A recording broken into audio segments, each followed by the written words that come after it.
SpaceX is full steam ahead as Starship Flight 10 inches closer to launch next week. In a dramatic turn of events, the full Starship stack is already back on the launch pad following the explosive Ship 36 failure, and this time, things are moving fast.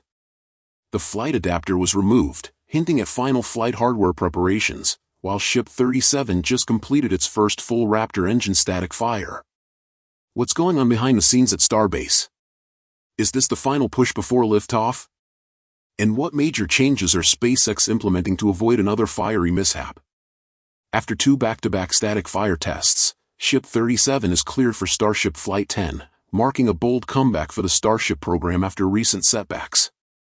SpaceX has swiftly dismantled its newly built test system after the successful Ship 37 trial, raising questions about its next move. Ship 37 exceeded expectations, signaling Starship's full return to operations at Starbase. The first test showcased coordinated engine thrust, while the second proved the propulsion system's durability under a full-duration burn.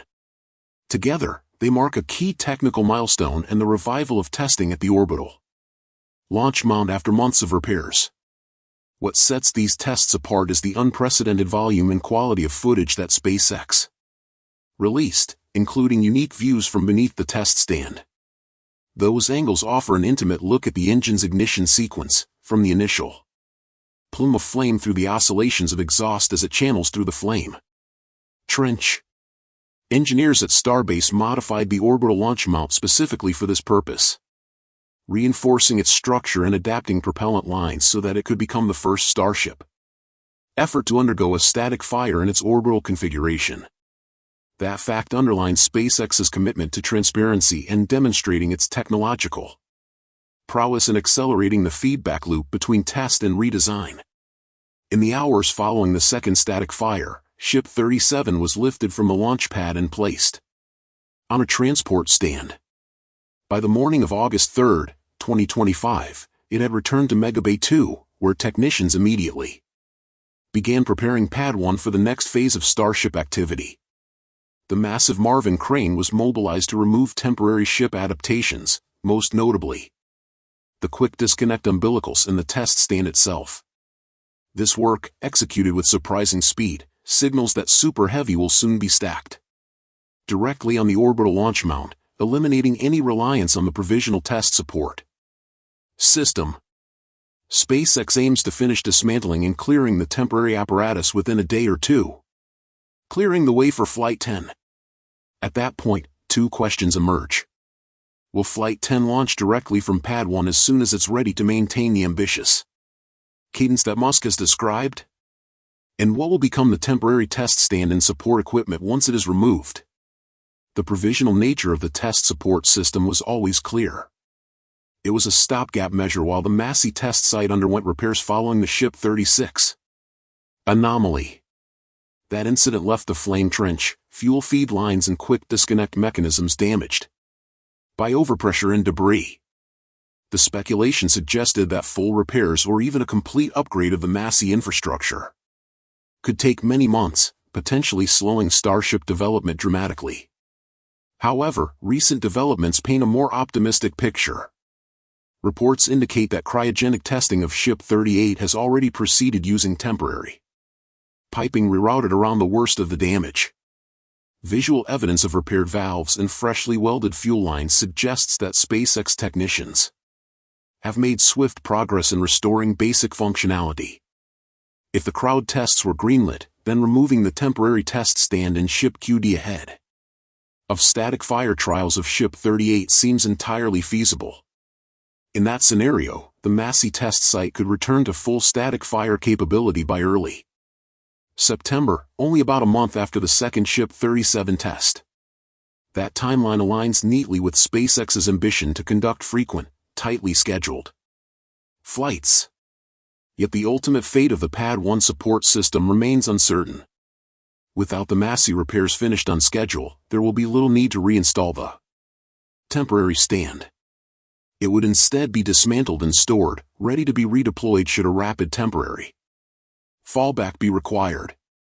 Conversely, if unforeseen complications arise, whether in obtaining critical parts, navigating logistical challenges, or securing regulatory approvals, SpaceX could bring the test stand back to Pad 1 to support Ship 38. There is a strong indication that technicians did not destroy the stand when removing it. Iowa Distis is reported hearing grinder sparks and torch cutters in action, implying that components were carefully separated rather than cut apart roughly. That careful approach suggests an intent to reuse critical fittings for another static fire campaign. Only time will tell which path SpaceX chooses. If the temporary system returns, it will likely be reinstalled shortly after Flight 10 is complete. If not, the Ship 38 cryogenic test will become the final exercise on the provisional infrastructure before a permanent transition back to Massey. Either outcome underlines a broader theme. SpaceX's emphasis on modular, rapidly deployable test assets that can flex around unexpected delays and hardware failures. As for Ship 37 itself, it now sits in Mega Bay 2 atop its dedicated work stand. Technicians have already removed the SHIP-QD interface that connected it to the test stand. It will soon integrate additional hardware for its next mission. Those add-ons include the flight termination system, which provides range safety oversight, and the payload attachment mechanisms designed to secure Starlink satellites. Interestingly, the Starlink payload integration box that arrived at Mega Bay 2 a few days earlier has been returned to the Star Factory, presumably for a final round of modifications. Once that box and the FTS package are installed, Ship 37 will undergo final checks before rolling back to Pad 1 for stacking along with its Super Heavy booster. SpaceX's internal timeline envisions these checks and installations wrapping up within roughly a week, a brisk pace that would position Ship 37 and its companion Booster 16 booster for a mid-month launch. Musk has pointed toward launching Flight 10 around the 16th of August. That date would maintain SpaceX's pattern of rapid reusability. Launch, land, refurbish, and relaunch in a matter of weeks rather than months. Achieving such a cadence would represent a remarkable turnaround from the drawn-out repair efforts following the Ship 36 incident. Still, multiple factors could influence the schedule. Booster 16, which will serve as the Super Heavy stage, is currently undergoing its own final installations after passing its engine tests. It may not move to Pad 1 until the temporary test stand is cleared and the mount is fully refurbished. Meanwhile, on the regulatory front, the FAA's mishap investigation stemming from Flight 9 remains active. That review centers on composite-overwrapped pressure vessel debris that washed up along the Mexican coastline, as well as structural questions about the Starship vehicle itself. Although SpaceX can legally proceed with new launches during an open investigation, each flight requires an amended license or special conditions from the FAA. Delays in obtaining these approvals could slow the timeline, though industry insiders expect the agency to grant clearance once SpaceX finalizes its corrective actions. Starship now stands at a pivotal moment. Recent tests confirm engine reliability, infrastructure upgrades, and a renewed push toward launch readiness. With the booster primed, pad equipment refurbished, refreshed, and static fires resumed, Flight 10 could launch as early as the 16th, pending regulatory approval. A successful mission would validate drone ship recovery and pave the way for monthly or even bi-weekly flights. This momentum excites the aerospace world. Frequent Starship launches could accelerate satellite deployment, deepen lunar and Martian exploration, and redefine space access. The back-to-back Ship 37 static fires embody SpaceX's rapid prototyping ethos, proving his ability to recover from setbacks and maintain an aggressive timeline.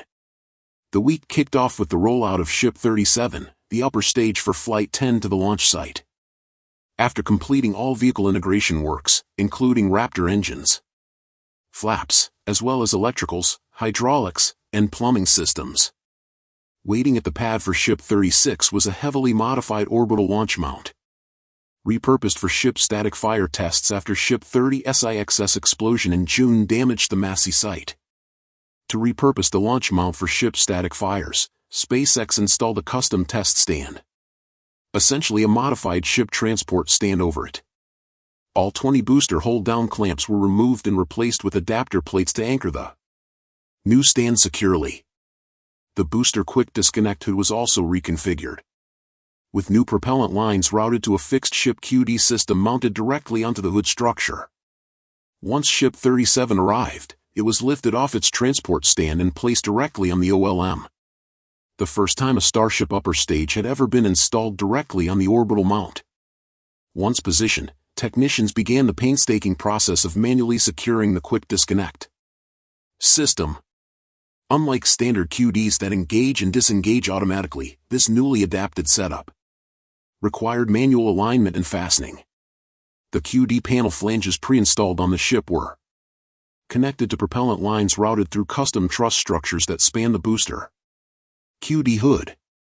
Electrical and data lines were also connected, and teams ensured that Ship 37 was securely attached to the newly embedded test stand within the mount. Ship 37 fired a single sea-level Raptor for 6 seconds using propellant from its header tanks. This test aimed to simulate an in-space engine ignition, replicating the deorbit burn starships must perform when returning from orbit. Similar short-duration burns were conducted during earlier suborbital flights while the vehicle coasted in space. Flight 10 is expected to demonstrate this capability again, showing Starship can reignite and maneuver in space using propellants from the smaller header tanks, essential for landing and orbital adjustments. The very next day, Ship 37 roared back to life with a full-duration 6-engine static fire test. All engines ignited and sustained thrust for nearly 10 seconds, while the deluge system flooded the launch pad to suppress extreme heat and acoustic loads. This critical test was designed to validate the startup sequence, propellant flow stability, and ignition timing of the Raptor engines. It also confirmed the proper functioning of supporting systems such as propellant plumbing, valves, and hydraulic actuators, all essential for dynamic engine control.